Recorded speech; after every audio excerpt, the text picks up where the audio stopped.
में आपका स्वागत है। देखिए आज अपन बात करेंगे संकरण के बारे में, और संकरण के बारे में भी इसकी जो मूल उत्पत्ति है, इसका जो मूल आधार है, ये संकरण का जन्म कैसे हुआ उसके बारे में अपन अध्ययन करने वाले हैं। और साथ ही अपन ये देखेंगे कि इसकी परिभाषा क्या होती है, इसके कैरेक्टर क्या होता है, और संकरण के उदाहरण अपन देखने वाले हैं। और अपन ये भी देखेंगे कि संकरण से किस प्रकार के एग्जाम में क्वेश्चन पूछे जाते हैं। तो चलिए अपन संकरण के बारे में अध्ययन करते हैं। तो देखिए यहां पर अपन एक एग्जांपल में संकरण का परीक्षण करते हैं। CH4 इसको अपन मेथेन बोलते हैं। और यहां पर आप देखिए कि इसमें 4 हाइड्रोजन कार्बन से जुड़ी हुई है। तो अपन कार्बन का इलेक्ट्रॉनिक विन्यास लिखते हैं।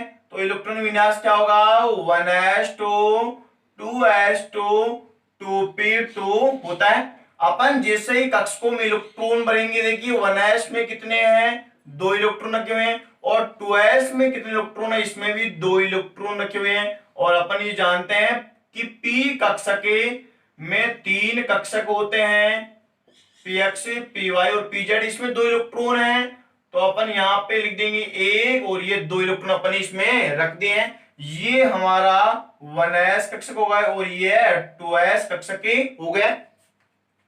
अब यहाँ पे आप देखिए कि ये जो 2 इलेक्ट्रॉन्स हैं, इनमें से एक इलेक्ट्रॉन को अपन ऊर्जा देंगे तो ये pz कक्षक में चला जाएगा। तो यहाँ पे pz कक्षक में चला गया, तो अपन इसको इस प्रकार लिख देंगे कि यहाँ पे जो 2s का एक इलेक्ट्रॉन pz में चला गया, तो इसमें 2s में कितने इलेक्ट्रॉन बचे, एक इलेक्ट्रॉन बच गया है। और यहाँ पे जो p कक्षकों में 3 इलेक्ट्रॉन अपन ने भर दिए हैं।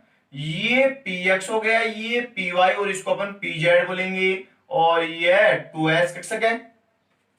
तो यहाँ पे देखिए VBT ये बोलती है कि बंध निर्माण में हमेशा अयुग्मित इलेक्ट्रॉन ही भाग लेते हैं, वो भी बाह्यतम कोश के। तो अपन इसको क्या बोलेंगे कि बंध निर्माण में बाह्यतम कोश के अयुग्मित इलेक्ट्रॉन ही भाग लेकर बंध का निर्माण करते हैं। तो आप देख सकते हैं कि बाह्यतम कोश हमारा 2s और 2p में जितने भी इलेक्ट्रॉन्स हैं वो भाग लेंगे। तो ये हमारा कौन सा हो गया, इसको अपन बोलेंगे आउटर सेल, यानी कि बाह्यतम कोश।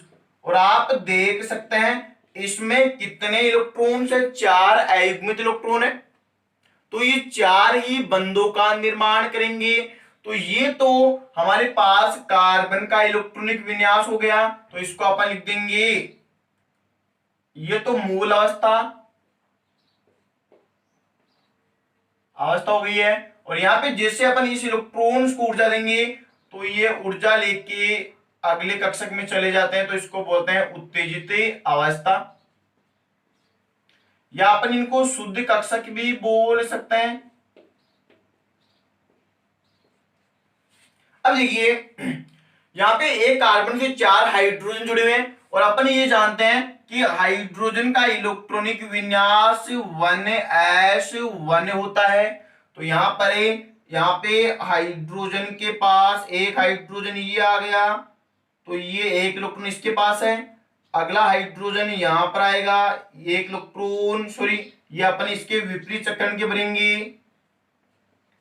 और यहाँ पर अगला हाइड्रोजन यहाँ पर आ चुका है, और एक और हाइड्रोजन यहाँ पर आ चुका है। तो ये अपने हाइड्रोजन के जो कक्षक में इलेक्ट्रॉन थे उसको दर्शाए। अब आप बोलेंगे कि सर इसमें उल्टे स्पिन के इलेक्ट्रॉन आपने क्यों रखे हैं, क्योंकि अपन जानते हैं कि बंध निर्माण में 2 विपरीत चक्कर के इलेक्ट्रॉन भाग लेते हैं। यहाँ पे देखिए इसका चक्रण सीधा है और इसका क्या है, ऑपोजिट चक्रण है। तो अपन इसके स्ट्रक्चर बनाएंगे, तो यहाँ पे हमारे पास स्ट्रक्चर इस प्रकार की प्राप्त होती है, यानी कि कार्बन से जुड़े हुए चारों बंधे समान प्राप्त होते हैं।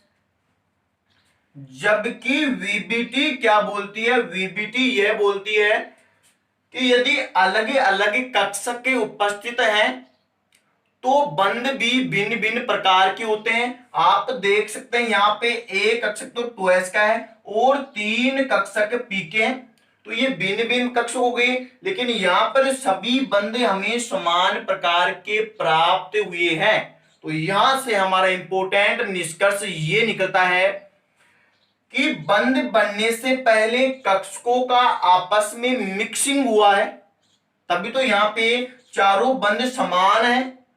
वैसे वीबीटी के अनुसार अपन माने तो यहाँ पे एस कक्षक की जो बंद लंबाई वो अलग प्राप्त होती और यहाँ पे जो पी कक्षक है इनकी बंद लंबाई अलग प्राप्त होती। तो यहाँ पे आप देख सकते हैं कि 4 कक्षक है, 1 एस और 3 पी है। तो यहाँ पर 3 संकरित कक्षकों का निर्माण करते हैं और ये sp3 हो गया, यह भी sp3 हो गया है और यह भी sp3 हो गया है। तो यहां से ये निष्कर्ष निकला है कि यहां पर 4 कक्षक के मिलकर 4 ही संख्या में समान संकरित कक्षकों का निर्माण करते हैं। इन कक्षकों को मैं लिख देता हूं, ये हो गए हमारे संकरित कक्षक। अब देखिए यहां पे sp3 है तो एक तो s है और 3 क्या है, p है। तो ये है संकरण की उत्पत्ति स्थल है। आप इसको यूं समझिए कि मेरे पास 3 लड्डू बेसन के हैं और 1 लड्डू मोतीचूर का है, जिनकी साइज चारों की क्या है, समान है।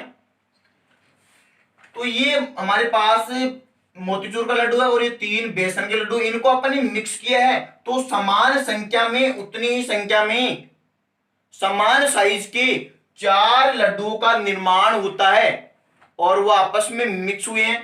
तो यहाँ पे संकरित कक्षक बन चुकी है। तो अपन इसकी स्ट्रक्चर अपन शो करेंगे। तो आप यहाँ पे देखिए ये मेरे पास कार्बन है और कार्बन के पास 4 संकरित कक्षक है। तो ये देखिए एक तो यह कक्षक मैंने बना दिया है sp3 और एक कक्षक मैंने यहां पर बना दिया है, यह भी sp3 है और एक कक्षक के यहां पर मैंने शो कर दिया, ये भी sp3 है और जो लास्ट कक्षक है वो sp3 मैंने यहां पर बना दिया है। तो ये तो चारों कक्षक कार्बन के संकरित कक्षक बन चुके हैं। और आप देखिए कि कार्बन से 4 हाइड्रोजन जुड़े हुए हैं और अपन जानते हैं हाइड्रोजन के पास 1s कक्षक होता है और s कक्षक की आकृति गोलाकार होती है। तो अपन यहां पर शो कर देते हैं, ये देखिए s कक्षक की आकृति गोलाकार है और ये हाइड्रोजन है। यहां पर भी अपन हाइड्रोजन लगा देते हैं और यहां पर भी हाइड्रोजन को अटैच कर देते हैं और ये भी हाइड्रोजन अटैच हो गया है। और ये हाइड्रोजन के पास कौन सा है, 1s1 है और यहाँ पे भी हाइड्रोजन के पास 1s1 है, इसके पास भी 1s1 है, यानी कि सभी हाइड्रोजन के पास 1s1 कक्षक है। तो यहाँ पर जो हाइड्रोजन का s कक्षक है और कार्बन का sp3 कक्षक के यहाँ पर अतिव्यापन करके सिग्मा बंध का निर्माण करें। इसी तरह ही यहाँ पर कार्बन का sp3 कक्षक और हाइड्रोजन का s कक्षक मिलकर यहाँ पे सिग्मा बंध का निर्माण करते हैं और यहाँ पे भी आप देख सकते हैं सिग्मा बंध का निर्माण हो रहा है। इसमें एक इंपॉर्टेंट क्वेश्चन ये पूछा जाता है कि आपको पूछ लिया जाइए कि यहां पर कार्बन और हाइड्रोजन के मध्य कौन से कक्षक भाग लेते हैं। तो आप बता देना कि 4 sp3s कक्षक मिलकर कार्बन और हाइड्रोजन के मध्य सिग्मा बंध का निर्माण करते हैं। तो ये इसका निष्कर्ष यहां से निकला है। अब अपन संकरण की परिभाषा देखने वाले हैं कि रियल में संकरण की परिभाषा क्या है। तो यहां पे देखिए डेफिनेशन ऑफ हाइब्रिडाइजेशन है, तो अपन लिख देंगे कि ऐसी प्रक्रिया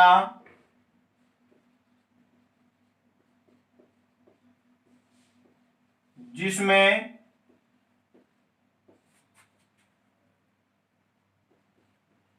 भिन्न ऊर्जा के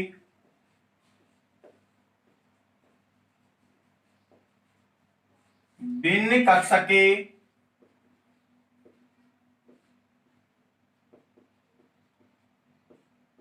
आपस में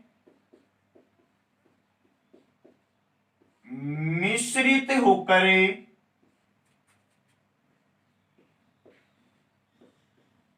उतनी ही संख्या में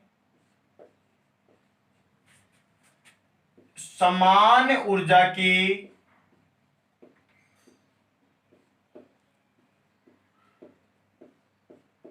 नए कक्षकों का निर्माण करते हैं।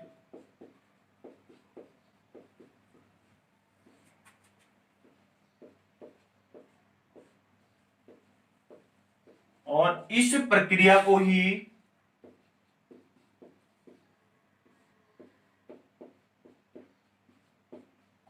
संकरणे कहते हैं।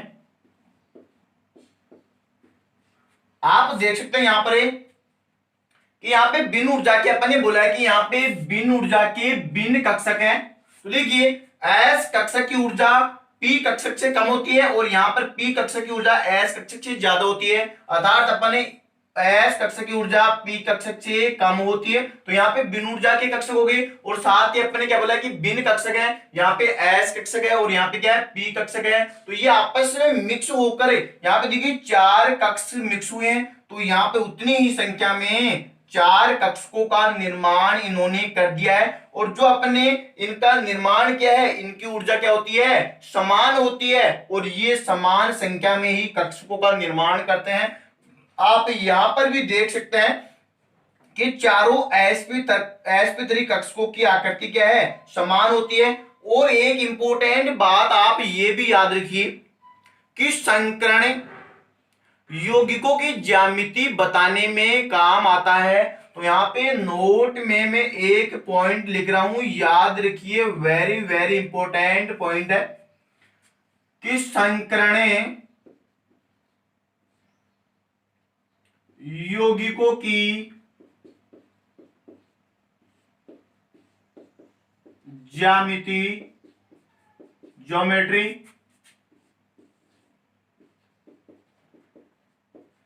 बताने में प्रयुक्त होता है। तो ये अपन ने यहां पर इंपॉर्टेंट पॉइंट देखे। अब देखिए इसके अपन ने कैरेक्टर देखने वाले कि इसकी क्या क्या विशेषताएं, क्या क्या इसके लक्षण हैं। तो संकरण के लक्षण आप देखिए, एग्जाम की दृष्टि से वेरी वेरी इंपॉर्टेंट क्वेश्चन है और ये बोर्ड लेवल और पीएमटी आईआईटी में बहुत ही इंपॉर्टेंट क्वेश्चन, यानी कि अच्छे लेवल के क्वेश्चन इनसे पूछे जाते हैं। तो पहला पॉइंट हमारा ये है कि संकरण के पश्चात बने हुए कक्षकों को संकरित कक्षक के नाम से जाना जाता है। तो लिख देंगे कि संकरण के पश्चात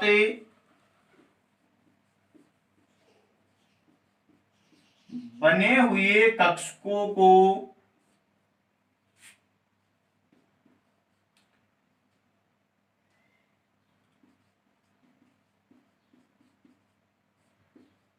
संकरित कक्षकों के नाम से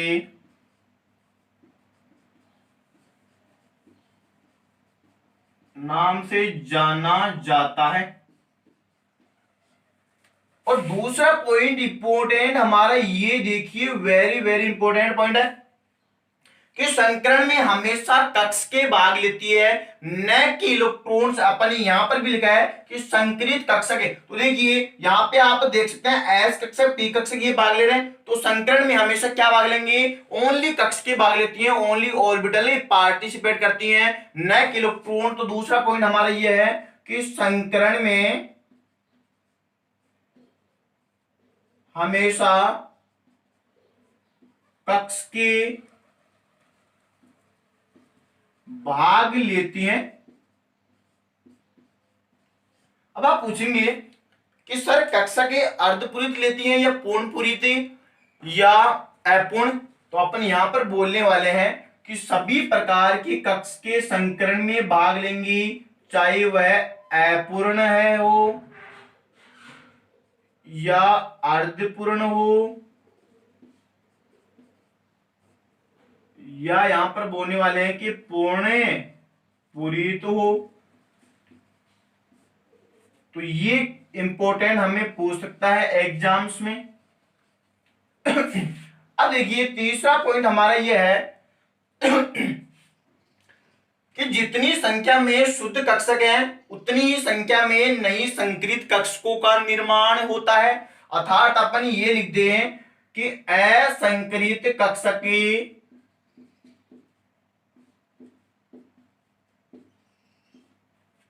इक्वल टू संक्रित कक्षके,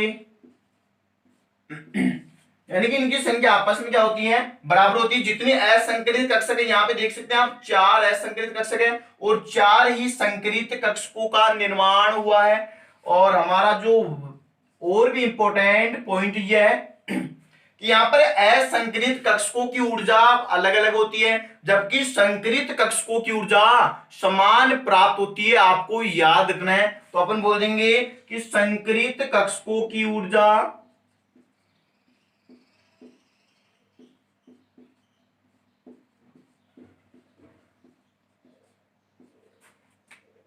समान होती है।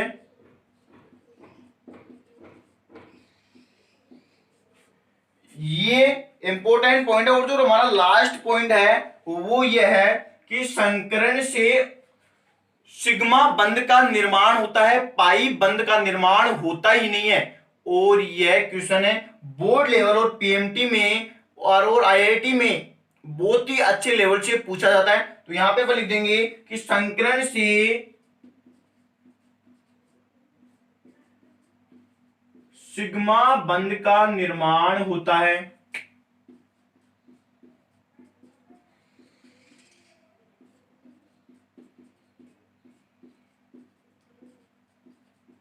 जबकि पाई बंध का नहीं होता है।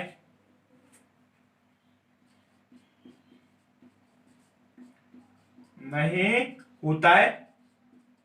तो ये पॉइंट, इसका मतलब क्या हुआ कि यदि आपको पूछा जाए कि सिग्मा बंध का निर्माण कैसे होता है, तो आप बोलेंगे कि संकरण के द्वारा सिग्मा बंध का निर्माण होता है, जबकि असंकरित कक्षकों से पाई बंध का निर्माण होता है। तो इसका इसका मैं एग्जांपल के थ्रू आपको समझाता हूं। यहां पे आप देखिए, आपको पता लग जाएगा कि यहां पे असंकरित कक्षकों से पाई बंध का निर्माण कैसे होता है। अपन एग्जांपल लेते हैं एथेन का। तो देखिए एथेन का एग्जांपल अपन ले रहे हैं। एथेन, यहाँ पे कार्बन कार्बन के मध्य यदि द्विबंध है वो, तो उसको अपन क्या बोलेंगे, एथेन बोलते हैं। इसको अपन ओपन करके लिखेंगे तो आप देख सकते हैं एक कार्बन से 2 हाइड्रोजन अटैच हैं। यहाँ पर 2 हाइड्रोजन बना दिए, इनके बीच में द्विबंध है और यहाँ पे कार्बन आ गया और इस कार्बन से 2 हाइड्रोजन जुड़ी हुई हैं। और अपने संकरण का फॉर्मूला पिछले वाले लेक्चर्स में ये पढ़ा था कि संकरण यानी कि संकरण कैसे निकालते हैं। तो लिख देंगे संकरण इक्वल टू सिग्मा बंधों की संख्या प्लस एकाकी इलेक्ट्रॉन युग्मों की संख्या। इसको अपने संकरण का फॉर्मूला कहते हैं। तो यहां पे आप देखिए एक सिग्मा बंधु ये रहा, एक सिग्मा बंधु ये रहा और एक सिग्मा बंधु ये रहा। इसका मतलब यहाँ पे सिग्मा बंधु की संख्या कितनी है, 3 है। इसमें कोई लोन पे नहीं है, तो इस कार्बन का संकरण क्या हो गया, sp2 प्राप्त होता है। इसी तरह इसमें देखिए एक सिग्मा बंधु, 2 सिग्मा और ये तीसरा, इन दोनों के लिए कॉमन है, तो इसके लिए भी 3 सिग्मा है। तो 3 के लिए संकरण क्या होता है, sp2 संकरण प्राप्ति होता है। क्योंकि आप देख सकते हैं 3 सिग्मा है, तो यहाँ पे तीन ही कक्षक है, एक एस और 2 क्या है, पी। एक एस और 2 पी, इनका योग कितना होता है, इनका योग 3 प्राप्त है। अब अपने इसकी स्ट्रक्चर बनाते हैं। तो यहाँ पे आप देखिए कि sp2 है, इसका मतलब 3 कक्षक इसमें भाग ले रही है। तो यहाँ पे आप देख सकते हैं कि एक कक्षक अपन ने sp2 ये बना दिए और एक कक्षक अपने यहां पर sp2 ये बना दिए और एक कक्षक अपने यहां पर sp2 बना दिए। और इस साइड में देखिए ये कार्बन है, इस कार्बन में भी sp2 संकरण है, यानी कि इसके पास भी 3 संकरित कक्षक हैं sp2 और यहां पे अपन लिख देंगे sp2 और यहां पे भी हो जाएगा sp2। तो यहां पे आप देख सकते हैं कि ये जो यहाँ पे कार्बन से 2 हाइड्रोजन जुड़े हैं और अपन जानते हैं हाइड्रोजन के पास 1s कक्षक होती है और ये हाइड्रोजन इसके पास भी 1s है, ये हाइड्रोजन है। और यहाँ पर भी अपन ने हाइड्रोजन जोड़ दिया, इसके पास भी 1s कक्षक पाई जाती है और यहाँ पर भी 1s कक्षक पाई जाती है। तो देखिए यहाँ पर सिग्मा बंध का निर्माण हो गया अतिव्यापन के द्वारा, यहाँ पर भी सिग्मा बंध का निर्माण हो गया और यहाँ पे भी आप बीच में देख सकते हैं सिग्मा बंध का निर्माण हो चुका है। इसी तरह ही अपन यहाँ पे लिख देंगे सिग्मा बंध और सिग्मा बंध। लेकिन आप देखिए कि यहाँ पे तो बीच में तो दो बंध थे, एक बंध कहाँ गया? और हमारे पास कार्बन में अपने पीछे ये पड़ा है कि कार्बन के पास 4 कक्षक होती हैं, एक एस होती है और 3 पी होती हैं, तो कार्बन अधिकतम 4 बंध बनाता है। तो यहाँ पे आप देखिए कि 3 कक्षक को तो यहाँ पर भाग ले रही है, एक कक्षक नहीं है, तो वो है कक्षक अपने यहाँ पर ये बनानी, ये कक्षक कौन सी लगी? ये पीजेड कक्षक है। ये पूरी दोनों पाली अपने दिखाई है ना, ये एक ही कक्षक है, इसको अपने बोलते हैं पीजेड कक्षक। अब आपके माइंड में एक क्वेश्चन ये आ रहा है कि सर यहाँ पे तो आपने एक ही पाली बनाई है, जबकि यहाँ पे आप 2 पाली बना रहे हैं। आपके नॉलेज के लिए बता देते हैं कि संकरित कक्षकों में एक पाली छोटी हो जाती है, जबकि असंकरित कक्षकों में दोनों पाली बराबर पाई जाती है। तो देखिए यहाँ पे जो ये पाली अपन ने पीजेड दिखाई है और कार्बन, इस कार्बन के पास भी एक और पाली बच गई है, यानी कि सॉरी एक और कक्षक बच गई है, इसको पीजेड बोलेंगे। तो ये दोनों आपस में मिलकर पाई बंध का निर्माण करती हैं। यह ऊपर आपस में अतिव्यापन कर रही है और ये नीचे भी आपस में अतिव्यापन कर रही है। तो ये कौन सा बंध है? ये पाई बंध है। आप बोलेंगे सर यहाँ पे तो 2 ही बंध, आपने तो 3 बंध बना दिए, 1 2 3। अबे नहीं, ऐसा नहीं है। यहाँ पे आप देख सकते हैं कि ये बंद ऐसा, ये 3D में दिखाया गया है। यहाँ पे ये बंद, इसको मैं यदि ऐसे करूंगा और यहाँ पे चिपकाता हूं तो आप देखिए एक तो जो मेरे हाथ वाला बंद है और एक बंद ये हो गया, या इसको आप ऊपर वाले को नीचे लेके आ जाओ तो ये देखिए एक तो हाथ वाला बंद है और एक ये बंद हो गया। टोटल यहाँ पे इनके बीच में 2 बंद है।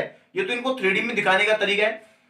तो आपको यदि पूछा जाए कि इसमें sp2s के द्वारा कितने बंध बन रहे हैं, तो आप देखिए sp2s sp2s और यहाँ पे sp2s और sp2s, तो ये कितने बंध हैं? आप देखेंगे कि sp2 1s के द्वारा 4 सिग्मा बंध बनते हैं। और यहाँ पे देखिए इनके बीच में जो कार्बन कार्बन के मध्य आपको पूछा जाए कि एथीन में कार्बन कार्बन के मध्य सिग्मा बंध का निर्माण किस संकरण के द्वारा होता है, तो आप आसानी से बता देंगे कि कार्बन कार्बन के मध्य, ये देखिए कार्बन है, यहाँ पे भी कार्बन है, इनके मध्य ये जो सिग्मा बंध का निर्माण ये sp2 अतिव्यापन के द्वारा होता है। तो आप आसानी से बता सकते हैं। इसके साथ ही आप देखिए कि यहाँ पर जो ये कक्षके हैं, ये तो sp2, ये तो संकरित कक्षके हैं, ये तो 4 संकरित कक्षके हैं। लेकिन आप देखिए यहाँ पर जो पीजेड यानी पाई बंध का निर्माण पीजेड से हो रहा है, तो आप क्या बोलेंगे? यहाँ पे जो ये कक्षके हैं ये पीजेड, में यहाँ पे लिख देता हूं इसको, ये हो गई असंकरित कक्षके। अन्य हाइब्रिडाइजेशन है ऑर्बिटल। तो अब आपको पता लग चुका है कि असंकरित कक्षकों का निर्माण, सॉरी पाई बंध का निर्माण असंकरित कक्षकों से होता है। और ये हमारा एग्जाम की दृष्टि से वेरी वेरी इंपॉर्टेंट पॉइंट है। और आप पढ़ते रहिए, मस्त रहिए। यदि कोई समस्या है तो कमेंट में बोलिए। हम आशा करते हैं कि आप पढ़ रहे होंगे, अपनी मंजिल की ओर बढ़ रहे होंगे। ओके।